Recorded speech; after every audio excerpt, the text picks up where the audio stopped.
ডাকাতের ঐতিহ্য বয়ে নিয়ে আসছে এই নিশিকালী মায়ের পুজো। পুজোর আগে নিশির রাতে কিছু না কিছু চুরি করে আনতেই হয়, তবেই শুরু হয় মায়ের পুজো। আর তাই নিয়ম রীতি মেনে মা চঞ্চলাকালীর সকল ভক্তরা নিশির রাতে আশেপাশের গ্রামে বেরিয়ে পড়ে চুরি করতে। আর মজার বিষয় হলো, চুরি করবার সময় তাদের চোখের সামনে যা পড়ে সেটাই নিয়ে চলে আসে মায়ের মন্দিরে। তোমরা দেখো এখানে কার বাড়ি ঘেরা দেওয়া বেড়া তুলে নিয়ে চলে এসেছে।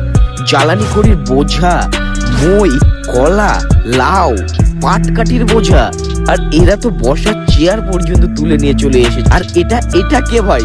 এ তো পুরো কেস খাইয়ে দেবে মা চঞ্চলাকালীকে।